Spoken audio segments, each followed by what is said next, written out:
Pernahkah Anda bertanya-tanya bagaimana bentuk air minum tertentu tidak hanya memiliki kekuatan untuk menyembuhkan penyakit, tetapi mungkin juga merupakan obat mujarab untuk mengurangi tanda-tanda penuaan? Di era kemajuan ilmu pengetahuan yang menakjubkan ini, penelitian terbaru telah menjelaskan topik yang menarik ini. Bayangkan sebuah penelitian mengejutkan yang diterbitkan dalam Journal of Nutritional Biochemistry yang bergengsi, yang menunjukkan bagaimana antioksidan dalam air memerangi stres oksidatif, yang merupakan penjahat utama dalam penuaan dan berbagai penyakit kronis. Bagaimana dengan penelitian lain yang diterbitkan dalam American Journal of Clinical Nutrition, yang mengungkap bahwa hidrasi yang tepat dapat secara signifikan menurunkan risiko penyakit kardiovaskular? Temuan-temuan ini tidak hanya mengejutkan, tetapi juga membuka pintu menuju kebijaksanaan Buddha kuno, di mana air dikatakan sebagai sekutu kita yang paling kuat dalam usaha untuk mendapatkan kesehatan. Sekarang, dengan rasa ingin tahu Anda yang memuncak dan selera Anda akan pengetahuan yang lebih hidup dari sebelumnya, bersiaplah untuk membenamkan diri Anda dalam sebuah cerita yang akan membawa Anda menjelajahi cara minum air yang benar untuk kesehatan dan peremajaan kuno. Cahaya pagi yang lembut menerangi biara kecil yang tersembunyi di pegunungan. Di dalam gubuknya yang sederhana yang terbuat dari batu dan kayu, Biksu Lin yang terhormat sedang menyiapkan air dalam mangkuk gerabah. Di usianya yang ke-87 tahun, biksu tua ini memancarkan vitalitas yang mengesankan saat ia menuangkan air ke dalam mangkuk gerabah yang lembut. Lin mengenang dengan senyuman kunjungan yang ia terima sehari sebelumnya. Seorang pria yang ambisius, berusia akhir 50-an, yang telah mendaki lereng bukit yang curam menuju biara dengan harapan biksu bijak itu dapat membantunya memulihkan kesehatannya yang memburuk dan meremajakan tubuhnya dengan mengajarinya minum air. Guru Lin, saya telah berjalan 3 hari penuh dari kota untuk berkonsultasi dengan Anda, kata Takeo sambil membungkuk hormat. Meskipun saya telah berhasil mendaki gunung yang besar, tubuh saya berantakan. Lihatlah saya hampir tidak bisa menaiki tangga ini tanpa kehabisan napas. Sendi-sendi saya berderit seperti ranting kering yang akan patah. Saya bahkan tidak bisa menikmati olahraga ini. Orang tua itu dengan lembut menyela dan berkata, "Tenanglah Takeo, duduklah dan saya akan berbagi dengan Anda 7 rahasia untuk meremajakan diri dengan meminum air putih dengan cara yang benar." Banyak orang percaya bahwa air adalah hal yang biasa sehingga mereka dapat minum sebanyak yang mereka inginkan kapan saja, tetapi ini tidak benar. Ada cara yang tepat untuk minum air putih agar terhindar dari penyakit. Meskipun kelihatannya sederhana, air sangat penting untuk fungsi semua organ dalam tubuh kita. Air membantu mengurangi stres dan menghilangkan racun. Air sangat penting untuk berbagai fungsi tubuh, mulai dari pencernaan hingga kesehatan kulit, dan air juga mempengaruhi kenaikan dan penurunan berat badan. Tubuh kita membutuhkan air untuk memanfaatkan nutrisi yang disediakannya. Jadi penting untuk mengetahui bagaimana dan kapan harus minum air, serta manfaat dan kemungkinan risikonya. Jika kita tidak memahami hal ini dengan benar, bahkan dengan pola makan yang baik, tubuh tidak akan sepenuhnya memanfaatkan manfaat makanan yang dapat menyebabkan masalah kesehatan di kemudian hari, seperti sembelit, gas, dan masalah hati. Masalah seperti lemas, batu ginjal, alergi kulit, gatal-gatal, jerawat, rambut putih, minyak berlebih pada kulit, nyeri sendi dan penumpukan lemak pada bagian tubuh yang tidak diinginkan, semuanya dapat dikaitkan dengan cara kita meminum air. Penting untuk diingat bahwa video ini murni untuk tujuan edukasi dan tidak memberikan nasihat medis. Jika Anda memiliki masalah atau kekhawatiran dengan kesehatan Anda, segera konsultasikan dengan dokter. Minum air dengan cara yang tidak tepat dapat menyebabkan sejumlah penyakit, termasuk sakit kepala, pusing, osteoartritis, kesulitan menambah atau mengurangi berat badan, rambut rontok, dan insomnia. Tapi si kecil Takeo, apa peran air dalam tubuh kita? Takeo menjawab, "Saya tidak tahu Guru Lin, ajari saya, apa perannya dalam tubuh kita?" Guru Lin menjawab, "Takeo kecil, 60% sampai 70% tubuh kita terdiri dari air dan air sangat penting untuk fungsi semua organ dalam tubuh kita, seperti sistem pencernaan, ginjal, hati, paru-paru, dan otak.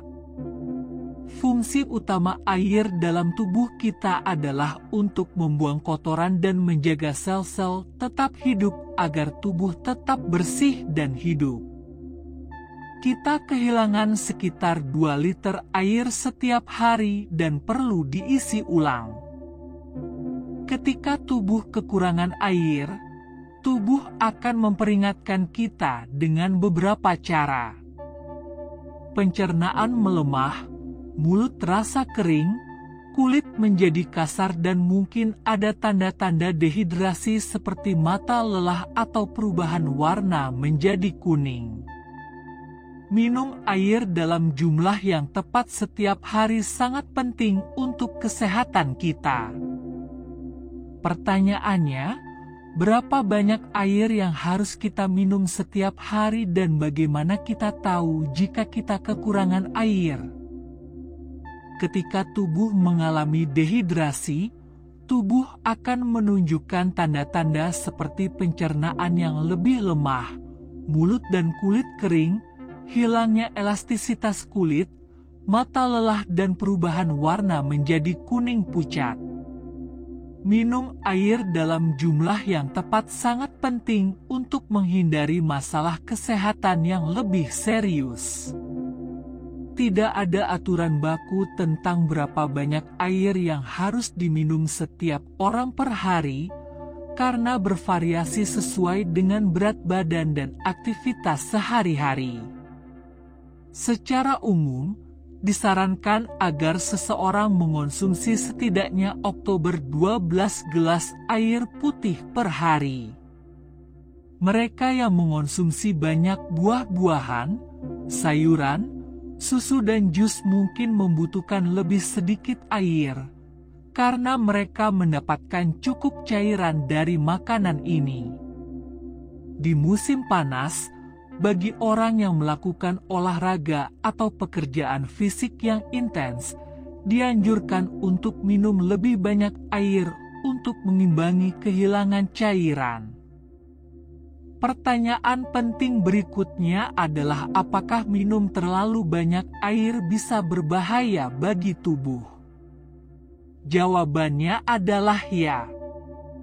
Minum lebih banyak air dari yang diperlukan dapat membebani ginjal dan menyebabkan rendahnya kadar natrium dalam darah. Namun, hal ini umumnya terjadi ketika seseorang mengonsumsi sekitar 4 hingga 5 liter air per hari.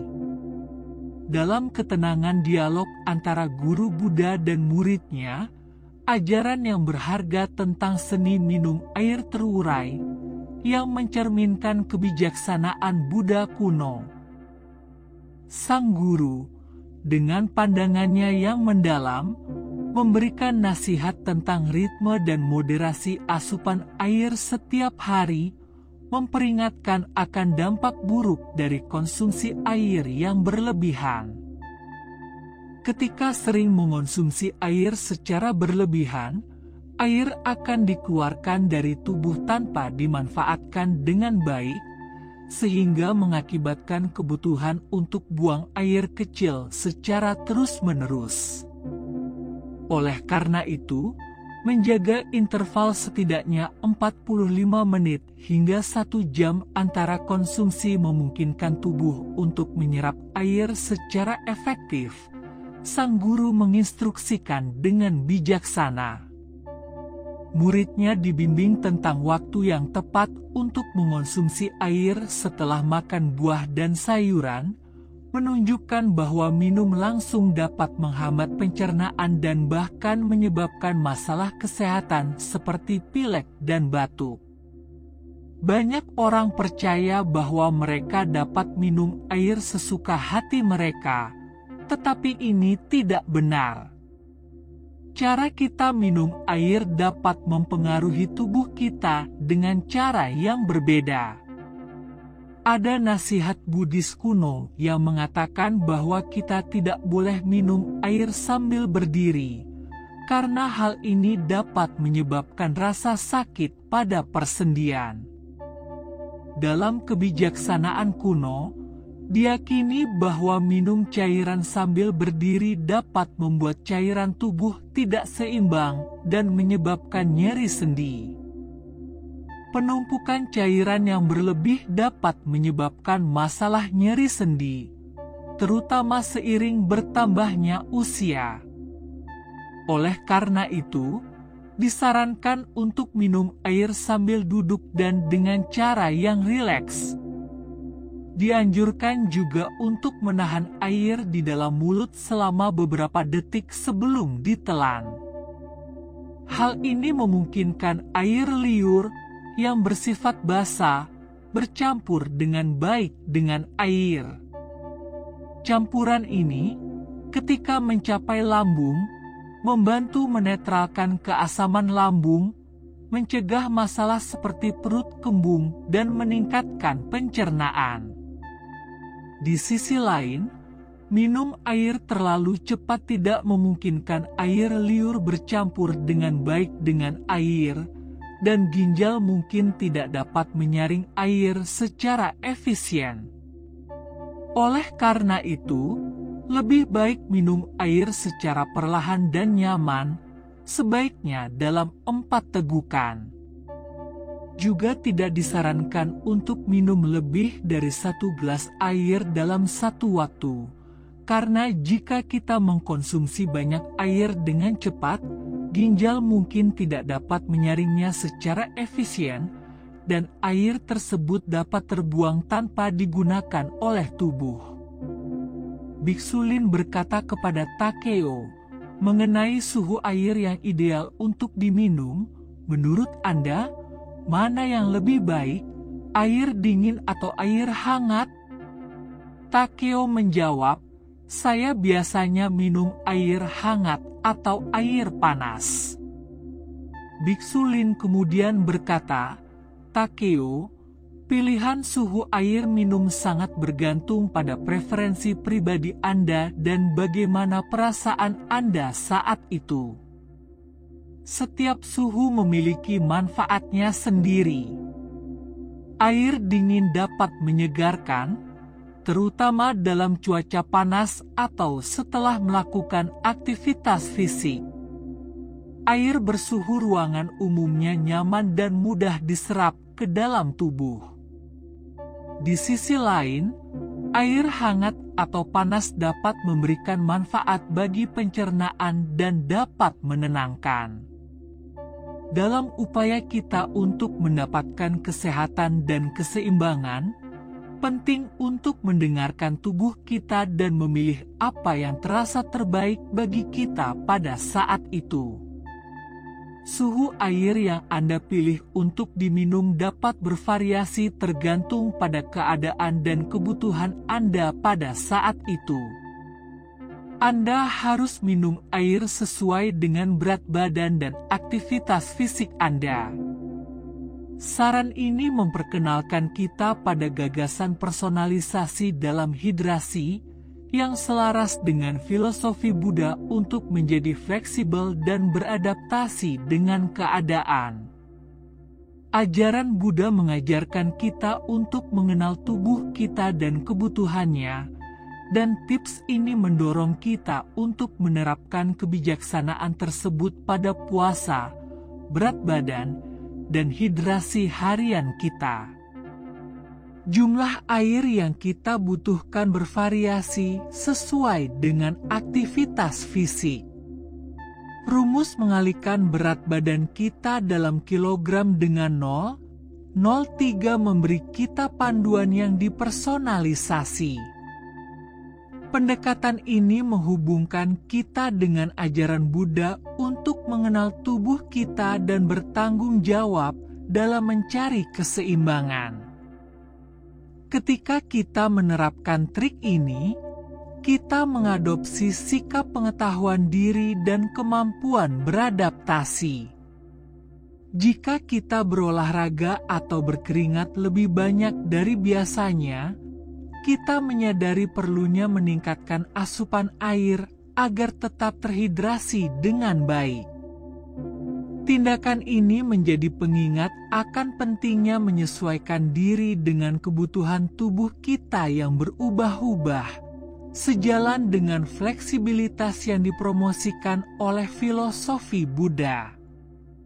Dengan mengintegrasikan kebiasaan ini, kita tidak hanya secara sadar menjaga hidrasi tubuh kita, tetapi kita juga menghormati hubungan antara tubuh dan pikiran, sebuah prinsip dasar dalam kebijaksanaan Buddhis.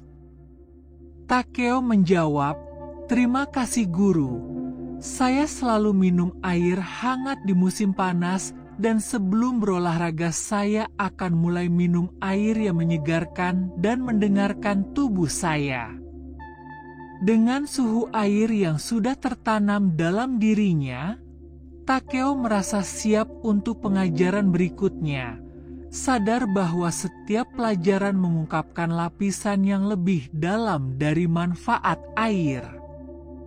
"Sekarang Takeo, saya akan mengajarkanmu cara menyimpan air dan manfaat dari setiap wadah," kata orang tua itu. "Kamu akan melihat bagaimana ajaran ini dapat meningkatkan kesehatanmu, meremajakan kulitmu dan mencegah banyak penyakit. Meskipun memungkinkan untuk menyimpan air dalam wadah plastik, namun tidak disarankan untuk melakukannya dalam jangka waktu yang lama, terutama untuk air minum. Air yang disimpan dalam wadah plastik dapat menyerap partikel-partikel mikro dari plastik yang dapat berbahaya bagi kesehatan jika tertelan. Kebijaksanaan Buddhis merekomendasikan penggunaan wadah perak, gerabah, tembaga, atau kaca untuk menyimpan air.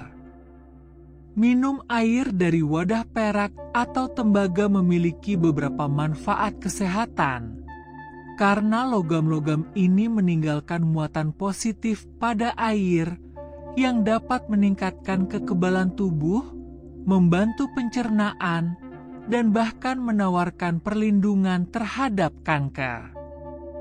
Disarankan juga untuk menggunakan wadah tembikar untuk menyimpan air, karena wadah ini memungkinkan udara masuk, menjaga kesegaran air lebih lama. Minum air dari wadah tanah liat dapat membantu mengurangi keasaman tubuh dan masalah kulit, serta meningkatkan vitalitas dan kekuatan. Tembaga dikenal dengan sifat antioksidannya dan air minum yang disimpan dalam wadah tembaga dapat memiliki beberapa manfaat kesehatan, termasuk menjaga keremajaan kulit dan mengurangi risiko kanker. Selain itu, bagi orang dengan tekanan darah tinggi atau obesitas, air tembaga dapat sangat membantu. Air yang disimpan dalam bejana tanah liat tidak hanya menyehatkan tubuh, tetapi juga bertindak sebagai sekutu dalam mengurangi keasaman dan mengatasi masalah kulit. Energi vital yang berasal dari tanah liat meningkatkan vitalitas dan kekuatan, memberikan keseimbangan pH tubuh. Air murni ini, tanpa bahan kimia, tidak hanya aman, tetapi juga mengkatalisasi peningkatan metabolisme, mendorong perjalanan menuju kesehatan penuh. Ujar sang master dengan tenang saat dia mendekati bejana tembaga, simbol antioksidan. Dia menyoroti kemampuannya untuk menjaga keremajaan kulit dan mengurangi risiko kanker. Bagi mereka yang menghadapi tantangan seperti hipertensi dan obesitas, meminum air dari bejana tembaga dapat memberikan manfaat yang luar biasa. Sedikit bocoran, menurut kebijaksanaan Buddha kuno, air tidak boleh dikonsumsi bersama makanan karena dapat mengganggu proses pencernaan. Setelah menelan makanan, perut menghasilkan asam lambung yang penting untuk pencernaan. Minum air segera setelah makan akan mengencerkan cairan ini, mengganggu prosesnya, kata sang guru, mengklarifikasi kesalahpahaman yang umum terjadi. Untuk mencapai keseimbangan, disarankan untuk minum air 45 menit sebelum atau sesudah makan. Saat makan, 1 atau 2 gelas untuk menenangkan tenggorokan masih bisa diterima, tetapi minum berlebihan di malam hari dapat membebani ginjal karena tubuh kurang aktif saat tidur. Asupan air yang moderat di malam hari dapat menghindari gangguan tidur karena seringnya pergi ke kamar mandi. Sang guru menyimpulkan, menarik pelajaran berharga tentang keselarasan antara air dan ritme alami tubuh. Minum 2 hingga 3 gelas air saat bangun di pagi hari, sebelum menyikat gigi atau melakukan aktivitas lainnya, dapat membantu membersihkan kotoran yang terakumulasi pada malam hari. Selain itu, menyimpan air dalam wadah tembaga, gelas atau gerabah dan mengkonsumsinya sepanjang hari dapat memberikan manfaat kesehatan tambahan. Trik berikutnya, trik kecil, adalah minum air dengan lemon. Kebiasaan ini, lebih dari sekadar anjuran sederhana, menjadi ritual hubungan dengan alam dan filosofi Buddha tentang pilihan sadar. Dengan memasukkan lemon ke dalam air, kita tidak hanya menciptakan minuman yang menyegarkan, tapi juga memberikan tubuh kita kombinasi nutrisi penting yang kaya. Air lemon dengan demikian menjadi obat mujarab yang menyehatkan, menyediakan vitamin C untuk memperkuat sistem kekebalan tubuh dan bertindak sebagai antioksidan melawan radikal bebas. Selain itu, sifat alkali dari lemon membantu menyeimbangkan pH internal tubuh kita, mempromosikan lingkungan yang lebih sehat. Menerapkan trik ini mengikuti ajaran Buddha untuk mengonsumsi makanan yang bermanfaat bagi kesehatan fisik dan mental kita. Setiap tegukan air lemon menjadi sebuah tindakan pilihan yang disadari, sebuah cara untuk memasukkan kebijaksanaan alam ke dalam rutinitas harian kita. Ajaran Buddha mengajak kita untuk sadar akan pilihan-pilihan kita dan memilih apa yang berkontribusi pada kesehatan dan keseimbangan kita. Minum air lemon lebih dari sekadar rasa. Ini adalah cara untuk mengintegrasikan anugerah alam ke dalam kehidupan kita sehari-hari, mengingatkan kita bahwa pilihan makanan kita adalah ungkapan rasa hormat dan kepedulian terhadap diri kita sendiri. Takweo, sekarang mari kita lanjutkan ke ajaran berikutnya. Minum air secara teratur. Nasihat ini menjadi praktik mendasar yang mencerminkan disiplin dan keteguhan, nilai-nilai yang juga dibahas dalam ajaran Buddha. Minum air secara teratur sepanjang hari bukan hanya kebutuhan fisik, tetapi juga merupakan komitmen yang berkelanjutan untuk merawat tubuh dan pikiran kita.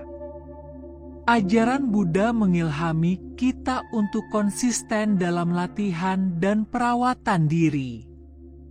Demikian pula, keteraturan dalam hidrasi membantu kita untuk tetap waspada, menghindari kelelahan dan mengatur suhu tubuh. Setiap gelas air menjadi pengingat akan tanggung jawab kita terhadap kesehatan kita sendiri. Dengan mengadopsi kebiasaan ini, kita mengikuti nasihat Buddha untuk berdisiplin dalam mencari keseimbangan dan kesehatan. Minum air secara teratur tidak hanya merupakan kebutuhan fisiologis, tetapi juga merupakan tindakan mencintai diri sendiri, sebuah demonstrasi komitmen setiap hari terhadap kesehatan tubuh dan pikiran kita. Kami terus mengeksplorasi keselarasan antara air dan filosofi Buddha. Mari kita lanjutkan dengan trik berikutnya. Minumlah air yang berkualitas. Tips ini membenamkan kita dalam pentingnya kualitas air yang kita konsumsi yang berhubungan dengan filosofi Buddha untuk mencari kebenaran dan kemurnian baik secara lahiriah maupun batiniah. Ajaran Buddha mengilhami kita untuk menemukan kejernihan dan keharmonisan, dan tips ini memandu kita untuk mencari air yang bersih, tersaring, dan bebas dari kontaminan. Dengan secara sadar memilih air yang berkualitas, kita tidak hanya memberikan rasa hormat pada diri kita sendiri, tetapi juga pada air sebagai sumber daya yang berharga. Tindakan ini menjadi cerminan dari pengejaran kemurnian dan kebenaran, nilai-nilai yang selaras dengan ajaran Buddha untuk mencari kejernihan dalam tindakan dan pilihan kita sehari-hari. Memilih air mineral alami yang mengandung mineral penting bagi tubuh kita, menambahkan nuansa tambahan pada praktik ini. Hal ini mengundang kita untuk menghargai air tidak hanya sebagai komponen dasar untuk bertahan hidup, tetapi juga sebagai obat mujarab yang dapat berkontribusi pada keseimbangan dan vitalitas keberadaan kita. Trik ini mengajak kita untuk mempertimbangkan tidak hanya kuantitas air yang kita konsumsi, tetapi juga kualitasnya. Dengan melakukan hal ini, kita memulai perjalanan untuk menemukan kebenaran dan kemurnian, baik dalam hidrasi dan kehidupan kita secara umum. Apakah Anda siap untuk memilih dan menghargai air dengan kesadaran dan rasa hormat yang lebih besar? Mari kita lanjutkan penjelajahan bersama tentang hubungan antara air dan filosofi Buddha. Kita sampai pada kiat terakhir, minum air dengan penuh kesadaran. Tips ini mengajak kita untuk melampaui tindakan sederhana dari hidrasi dan mengubahnya menjadi pengalaman yang sadar dan bermakna dengan mengikuti jalan Buddha. Trik ini memperkenalkan kita pada praktik perhatian penuh saat minum air. Setiap tegukan menjadi kesempatan untuk terhubung dengan masa kini, untuk membenamkan diri dalam pengalaman indrawi dari rasa, suhu, dan sensasi hidrasi. Ajaran Buddha menganjurkan meditasi dan perhatian penuh dalam semua aktivitas sehari-hari. Minum dengan penuh kesadaran adalah manifestasi dari spiritualitas ini dalam rutinitas harian kita. Hal ini memungkinkan kita untuk hadir, menikmati momen dan mengalami tindakan minum sebagai sumber kehidupan. Dengan mengadopsi kebiasaan ini, kita memulai perjalanan menuju kebijaksanaan dan welas asih, nilai-nilai inti dari ajaran Buddha. Setiap gelas air menjadi pengingat akan pentingnya perhatian penuh, hidup di saat ini dan menghargai setiap aspek dari keberadaan kita. Dengan trik terakhir ini, kita menutup perjalanan eksplorasi kita antara air dan kebijaksanaan Buddha. Setiap tips yang dibagikan adalah pintu gerbang menuju hubungan yang lebih dalam antara tindakan sederhana minum air dan pencarian spiritual. Saya harap tips-tips ini dapat menginspirasi Anda untuk menerapkan praktik-praktik yang penuh perhatian dalam kehidupan sehari-hari. Terima kasih telah bergabung dalam perjalanan eksplorasi ini. Takuyo Muda, dengan mengikuti tips-tips tentang cara minum air putih ini, Anda mungkin akan melihat peningkatan besar dalam kesehatan Anda. Banyak masalah kesehatan dapat berkurang atau bahkan hilang. Selain itu, pencernaan yang baik adalah kunci untuk mengontrol berat badan, baik saat Anda mengalami kenaikan atau penurunan berat badan. Saya harap setelah mengikuti panduan tentang cara minum air putih ini selama beberapa minggu, Anda akan melihat perbedaan positif dalam kesehatan Anda. Jika Anda menyukai video ini, jangan lupa untuk menyukai dan berlangganan untuk konten yang lebih menginspirasi. Sampai jumpa lagi, dan semoga setiap tegukan air mengingatkan Anda akan indahnya hadir sepenuhnya dalam hidup Anda.